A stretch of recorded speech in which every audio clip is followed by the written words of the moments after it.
अस्सलाम वालेकुम दोस्तों, कैसे हैं आप लोग? ठीक हैं। आज से हम लॉ गेट सीपीसी की सीरीज़ स्टार्ट करने जा रहे हैं। हमारा जो कॉन्स्टिट्यूशन का जो पोर्शन था वो कंप्लीट हो चुका है। अब हम सीपीसी सिविल प्रोसीजर कोड को स्टार्ट करने जा रहे हैं। तो सबसे पहले मैं आपको सिलेबस बता दूं। लॉ गेट के हवाले से सिविल प्रोसीजर कोड का जो हमारे पास सिलेबस है उसमें कुछ सेक्शंस हैं और कुछ ऑर्डर्स हैं। सेक्शन कौन से हैं? 1 से लेकर 12, उसके बाद 15 से 20, 47, 75, 96, 104, 115, 151 और उसके बाद जो ऑर्डर्स हैं 1, 6 से लेकर 9, 39, 41, 43। बस हमने यही तैयार करने हैं क्योंकि सीपीसी का सिलेबस में हमें यही दिया गया है कि जी आपने ये सेक्शंस और ये ऑर्डर तैयार करने हैं जो हमारा लॉ गेट का एग्ज़ाम है उसके लिए। तो जनाब आज से हम स्टार्ट कर रहे हैं सेक्शन 1 और 2। इस वीडियो में मैं आपको सेक्शन 1 और 2 के बारे में बताऊंगा, लेकिन उससे पहले मैं आपको बताऊं कि ये जो हमारे पास सीपीसी है ना, code of civil procedure, actually ये है क्या? यार दोस्तों, ये एक कानून है, ठीक है। इस कानून में एक प्रोसीजर बताया गया है। अब प्रोसीजर का मतलब क्या होता है? तरीक़ेकार, मेथड, ठीक है जी।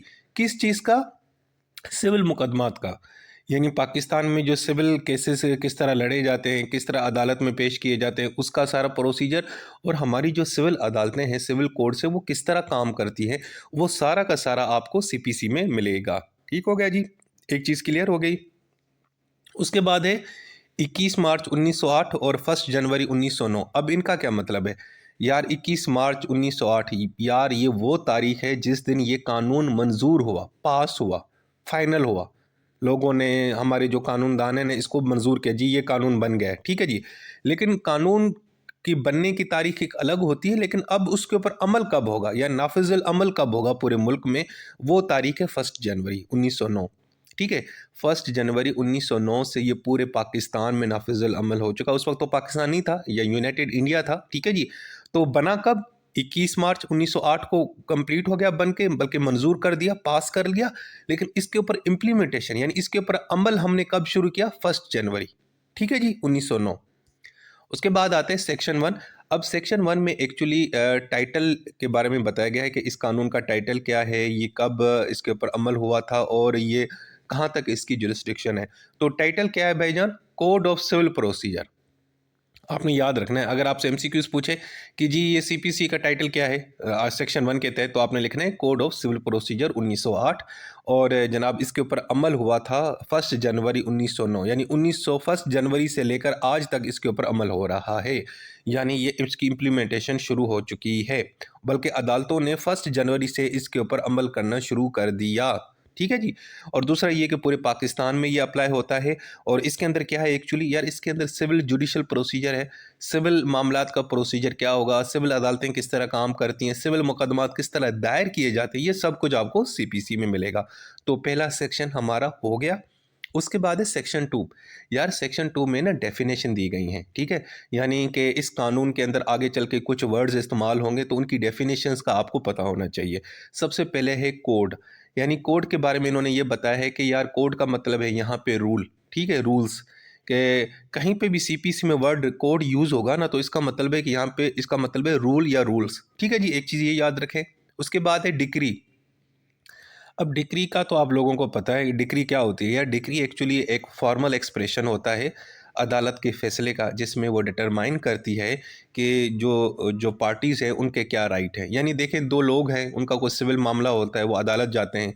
अगला बंदा कहता है कि सर इसने मेरी प्रॉपर्टी पे कब्जा किया है, दूसरा बंदा कहता है कि सर ये तो मेरी प्रॉपर्टी है। अब अदालत ने ये डिटरमाइन करना है कि ये प्रॉपर्टी का राइट किसके पास है, ठीक है जी। तो अदालत जब वो फैसला सुनाती है, बताती है कि भाईजान ये प्रॉपर्टी इसकी है, ये इसकी नहीं है, तो वो जो चीज़ उसने लिख के बतानी होती है, हम उसको बोलते हैं डिक्री, ठीक है। सो ये फॉर्मल एक्सप्रेशन है अदालत के फैसले का, जिसमें वो डिटरमाइन करती है rights of the parties in dispute. आम अल्फाजों में क्या कहेंगे? सिविल फैसला। जब अदालत अपना फैसला देती है, हम उसको डिक्री बोलते हैं। अब ये दो तरह का होता है, ये एक प्रिलिमिनरी भी होता है और फाइनल भी। प्रिलिमिनरी में ये होता है कि इसका मतलब है कि प्रिलिमिनरी डिक्री का मतलब ये है कि उसके बाद मजीद भी केस चलेगा। यानी अभी ये शुरुआती इसने फैसला दिया, अब आगे भी फैसला देगी। और जो फाइनल डिक्री होती है ना, वो उसके बाद मुकदमा ख़त्म हो जाता है, यानी वो आखिरी और हतमी फैसला होता है। आखिरी और हतमी फैसला होता है फाइनल डिक्री। और जो शुरुआती फैसला होता है यानी कि उसके बाद भी प्रोसीडिंग चल रही होती है, हम उसको बोलते हैं प्रिलिमिनरी डिक्री। ठीक ठीक है जी। सो ये हो गया। अब बाज़ औक़ात तो ये ना पार्टली प्रिलिमिनरी भी होता है और पार्टली फाइनल, यानी कुछ फैसले ऐसे भी होते हैं जो थोड़े बहुत फाइनल भी होते हैं और थोड़े बहुत प्रिलिमिनरी भी होते हैं। अच्छा जी, उसके बाद ये है इसी सेक्शन 2 के अंदर जो डिग्री है उसकी डेफिनेशन में लिखा हुआ है कि डिग्री के अंदर कौन-कौन सी चीज़ें आती हैं। अब ये आपको याद रखनी है, ये मैंने आपके लिए खुसूसी तैयार किया है। जनाब, एक तो ये जो रिजेक्शन होती है ना प्लेंट की, ठीक है ना? जिसको हम केस सबमिशन कहते हैं, ऑर्डर 7 रूल नंबर 11 में दिया गया है, ये भी डिग्री में कंसीडर होता है। जो सेक्शन 144 के तहत जो फैसले दिए जाते हैं वो भी डिग्री में आते हैं। इसी तरीके से जो ऑर्डर्स हैं अंडर रूल 6098 99 101 और 103, ये सारे के भी सारे दोस्तों डिग्री की डेफिनेशन में आते हैं। ठीक है, अब ये सारी चीज़ें तीनों आपने याद रखने हैं कि ये चीज़ें भी डिग्री कहलाती हैं। अब कौन सी चीज़ें जो डिग्री की कैटेगरी में नहीं आती, एक तो वो यार मिसाल के तौर पर ऐसे फैसले जो ऑर्डर्स हैं और जिनको आप अपील के ज़रिए चैलेंज कर सकते हैं।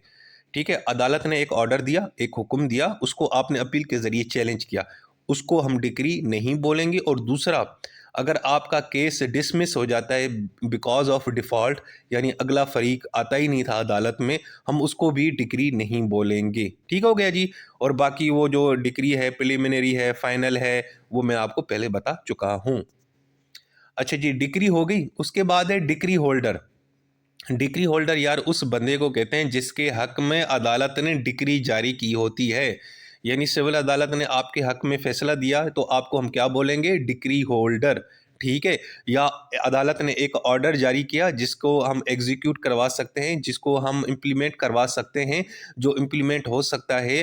तो ऐसा शख्स जिसके हक में ऑर्डर जारी किया गया है, जो जिसके ऊपर जिसको इन्फोर्स करवाया जा सकता है, उस शख्स को भी हम क्या बोलते हैं? Decree holder. उसके बाद है जजमेंट डेटर। यार ये वो शख्स है जिसके खिलाफ डिक्री आई है, जिसके खिलाफ एक ऑर्डर आया है, और वो भी इन्फोर्सेबल ऑर्डर, जिसके ऊपर हम जिसको इन्फोर्स करवा सकते हैं। ठीक है जी, दो चीज़ें होगी। यानी अगर आपके हक में फैसला आएगा तो हम बोलेंगे यू आर डिक्री होल्डर, और आपके खिलाफ फैसला आएगा तो हम उसको बोलेंगे जजमेंट डेटर। ठीक है जी। और मजीद ये दोनों डेफिनेशन आपने तैयार करनी है ताकि आपको पता चल जाए अगर एमसीक्यूज आता है तो आपने क्या लिखना है। उसके बाद है डिस्ट्रिक्ट। डिस्ट्रिक्ट का यहाँ पे मतलब है कि जो सिविल कोर्ट है जिस इलाके में, जिस डिस्ट्रिक्ट में रहती है, जो उसकी जुरिस्डिक्शन है, हम उसको बोलेंगे डिस्ट्रिक्ट। ठीक है जी। और दूसरा फॉरेन कोर्ट। फॉरेन कोर्ट का मतलब ये है कि वो अदालत जो पाकिस्तान से बाहर है, किसी और मुल्क में है। ठीक है। और फॉरेन जजमेंट, वो जजमेंट जो बाहर की अदालत ने फैसला दिया। ये तो बड़ी सिंपल है। अच्छा जी, उसके बाद है प्लीडर। प्लीडर भी सिंपल है यार। प्लीडर का आपको लोगों को पता होगा कि वो शख्स जो अदालत में किसी और शख्स को रिप्रेजेंट करता है और आर्गू करता है, हम उसको प्लीडर बोलते हैं। यानी आम अल्फाजों में वकील, advocate, attorneys of high court, इन सब को हम क्या बोलते हैं? प्लीडर। यानी मिसाल के तौर पर आप लोगों का कोई मामला है, आप लोगों की प्रॉपर्टी का इशू है और आप मेरे पास आए हैं, तो मैं एक दरखास्त दूंगा सुप्रीम कोर्ट में, हाई कोर्ट में या सिविल कोर्ट में पेश होऊंगा। तो मैं एक किस्म का प्लीडर हूँ। ठीक है जी। और आपको रिप्रेजेंट कर रहा हूं और मैंने आर्गूमेंट करना है, यानी सिंपल वकील को हम क्या बोलते हैं? प्लीडर। और गवर्नमेंट प्लीडर वो जो सरकार ने बंदा भेजा है। अब यहाँ पे दो लोग आते हैं। एक तो वो शख्स आता है जो जो वकील होता है लेकिन होता सरकार का है, यानी सरकारी वकील, सरकार हुकूमत को रिप्रेजेंट करता है। लेकिन इसके अलावा हुकूमत किसी और शख्स को भी, सरकारी बंदे को भी भेज सकती है और वो भी एज ए प्लीडर अदालत में पेश हो सकता है और आर्गू कर सकता है। उसके बाद है जज। जज का मतलब वो है जो सिविल कोर्ट का इंचार्ज है, जो फैसले सुनाएगा वो जज है। और अब ऑर्डर की डेफिनेशन क्या है? देखें जी, हम मैंने आपको पहले बताया था डिक्री। डिक्री का मतलब होता है formal expression of courts decision, यानी अदालत का जो फैसला होता है हम उसको डिक्री बोलते हैं। यहाँ पे ये लिखा हुआ है कि यार डिक्री के अलावा अगर अदालत कुछ और कहती है, कुछ और इस तरह का फैसला देती है, तो हम उसको ऑर्डर की कैटेगरी में ले आएंगे। यानी डिक्री के अलावा अगर कोई और अदालत कोई हुक्मनामा देती है, कोई फॉर्मल स्टेटमेंट देती है, सिविल कोर्ट की बात कर रहा हूँ, तो हम उसको बोलेंगे ऑर्डर। यानी सिविल कोर्ट का वो फैसला जो डिक्री के कैटेगरी में नहीं आता, उसको हम क्या बोलते हैं? ऑर्डर। तो अब जजमेंट किसको बोलते हैं? मैं आसान कर देता हूँ यार। ये देखो, डिक्री मैंने बता दिया और ऑर्डर भी बता दिया। इन दोनों को एक्सप्लेन करने के लिए जो अदालत या जज कुछ कुछ जुमले कहता है, जो एक्सप्लेनेशन देता है, जो रीजंस देता है, उन रीजंस को हम बोलते हैं जजमेंट। मिसाल के तौर पर मैं डिक्री जारी करता हूँ कि जी या फलां आज के बाद भाईजान इस प्रॉपर्टी के ऊपर फलां बंदे का हक है, ये फलां बंदे की प्रॉपर्टी, ये डिक्री हो गई। अब मैं क्या करूँगा, कुछ दिन के बाद एक तफसीरी फैसला जारी करूँगा जिसके अंदर मैंने रीज़न देने हैं, मैंने एक्सप्लेन करना है कि ये प्रॉपर्टी फलां बंदे की कैसे हुई। वो जो सारी मैं जो कहानी लिखूंगा ना, उस कहानी को, उस रीजंस को, उस एक्सप्लेनेशन को हम क्या बोलेंगे? जजमेंट बोलेंगे। क्लियर हो गया जी? उसके बाद है लीगल रिप्रेजेंटेटिव, या लीगल रिप्रेजेंटेटिव सीपीसी के अंदर उस शख्स को कहते हैं, मिसाल के तौर पर एक शख्स है बेचारा, वो अल्लाह को प्यारा हो चुका है और उसकी प्रॉपर्टी आप मैनेज करते हैं और अदालतों में जाते हैं, केस लड़ते हैं, ठीक है ना, और उसकी प्रॉपर्टी को डील करते हैं, बेचते हैं, इधर उधर करते हैं, और तो उसको हम बोलते हैं लीगल रिप्रेजेंटेटिव। उसके बाद है मीन प्रॉफिट। ये बड़ी इंटरेस्टिंग चीज़ है, बाकी सब तो सुनी सुनाई है ना, ये नहीं सुना हमने कभी, ठीक है यार। इसका मतलब ये, अच्छा यहाँ पे जो एस है ना, ये साइलेंट है, इसको हम बोलेंगे मीन प्रॉफिट। यार ऐसा प्रॉफिट, कैसा प्रॉफिट? यार मिसाल के तौर पर आपने किसी शख्स की जो प्रॉपर्टी है ना, उसको गलत तरीके से ऑक्यूपाई किया हुआ है, यानी आपने कब्जा कर रखा हुआ है, और उसके बाद फिर उस प्रॉपर्टी को इस्तेमाल करते हैं और उससे आपको एक प्रॉफिट मिलता है, मतलब एक फ़ायदा मिलता है। यार वो जो प्रॉफिट है उसको हम क्या बोलेंगे? मीन प्रॉफिट बोलेंगे। यानी ऐसा प्रॉफिट जो आपने किसी प्रॉपर्टी पे गलत तरीके से कब्जा करके हासिल कर रहे हैं, फ़ायदा उठा रहे हैं किसी प्रॉपर्टी का, उससे प्रॉफिट आपको मिल रहा है, माल दौलत कमा रहे हैं, ठीक है, तरक्की कर रहे हैं, हम उसको क्या बोलेंगे? Mean profit. ठीक हो गया जी। अब लेकिन इस मीन प्रॉफिट में एक चीज़ नहीं आती, यानी जो आप उस प्रॉपर्टी के अंदर इंप्रूवमेंट कर रहे हैं ना, आपने एक प्रॉपर्टी, उसके अंदर आपने कुछ चीज़ें बेहतर की और उससे फिर आपको पैसा मिला, हम वो कंसिडर नहीं होगा। ओवरऑल उस प्रॉपर्टी के बदले में जो आपको प्रॉफिट मिल रहा है, मिसाल के तौर पर कोई भी प्रॉपर्टी है या कोई ज़मीन का टुकड़ा है, आपने कब्जा कर लिया है, लेकिन अब वहाँ से आपको प्रॉफिट भी जनरेट हो रहा है, तो उसको हम क्या बोलेंगे? Mean profit. लेकिन अगर आपने उसके ऊपर कोई चीज़ बनाई है, उसके ऊपर कोई काम कर रहे हैं, उससे जो आपको फ़ायदा मिल रहा है, वो उस कैटेगरी में नहीं आएगा। उसके बाद है मूवेबल प्रॉपर्टी। यार सीपीसी में वैसे लफ्ज़ मूवेबल प्रॉपर्टी तो उस प्रॉपर्टी को कहा जाता है ना, जिसको हम इधर से उधर लेके, जिसको हम मूव कर सकें, जैसे गाड़ी है, रक्षा है, ठीक है ना। लेकिन मूवेबल प्रॉपर्टी जो है ना सीपीसी में, उन को बोलते हैं जो ग्रोइंग क्रॉप्स होते हैं, जो हमारा फसल होता है, जो उग रहा होता है, हम उसको क्या बोल रहे होते हैं? मूवेबल प्रॉपर्टी बोलते हैं। किस में? सीपीसी में। उसके बाद है प्रिस्क्राइब। प्रिस्क्राइब का मतलब है वो चीज़ जो जो रूल्स ने जिसको डिफाइन किया है। अगर कोई चीज़ प्रिस्क्राइब्ड है, हम उसको बोलते हैं कि यार it is defined by the rules, ठीक है जी। उसके बाद है पब्लिक ऑफिसर, यानी सरकारी मुलाजिम। अब इसकी कैटेगरी में बहुत सारे लोग आते हैं, इसमें जज भी आते हैं, गवर्नमेंट के मुलाजमीन भी आते हैं, सरकारी मुलाजमीन, मिलिट्री के जो बंदे हैं, नेवल और एयरफोर्स के जो अफसर्स हैं वो भी आते हैं। इसके अंदर अदालतों के अंदर जो लोग काम कर रहे होते हैं, अदालती, मिसाल के तौर पर कुछ लोग हैं जो फैक्चुअल मैटर या लीगल मैटर्स को रिपोर्ट करते हैं, इन्वेस्टिगेट करते हैं, डॉक्यूमेंट्स को मैनेज करते हैं, वेरीफाई करते हैं, या प्रॉपर्टी को हैंडल करते हैं, सेल आउट करते हैं, अदालतों के जो ऑर्डर्स होते हैं उसके ऊपर अमल करवा रहे होते हैं, ओथ देते हैं, इंटरप्रिटेशन करते हैं, और अदालतों के ऑर्डर को महफूज रखते हैं। और वो लोग जिनको अदालत ये काम करने की इजाज़त देती है, इन सब लोगों को अदालती अफसर्स कहा जाता है, कोर्ट ऑफिसर्स कहा जाता है। उसके बाद है कन्फाइनमेंट ऑफिसर्स। इसमें वो शख्स आते हैं जो लोगों को पकड़ के जो ना बंद करके रखते हैं, जेलों में डाल देते हैं या कहीं पे नज़र बंद कर लेते हैं, काबू में रखते हैं, वो ऑफिसर। इसके अलावा हमारे पास जो लॉ इन्फोर्समेंट है या पब्लिक सेफ्टी ऑफिसर्स हैं, जिसमें पुलिस है, एफआईए है, नैब है, ये जितने सारे लोग हैं जो जराइम को रोकते भी हैं और रिपोर्ट करते हैं क्राइम्स को, या क्रिमिनल को पकड़ के अदालतों में पेश करते हैं, या पब्लिक हेल्थ को प्रोटेक्ट करते हैं, सेफ्टी को। ये सारे लोग सरकारी मुलाजमीन की कैटेगरी में आते हैं और ये सारे के सारे बंदे इसी कैटेगरी में आएंगे।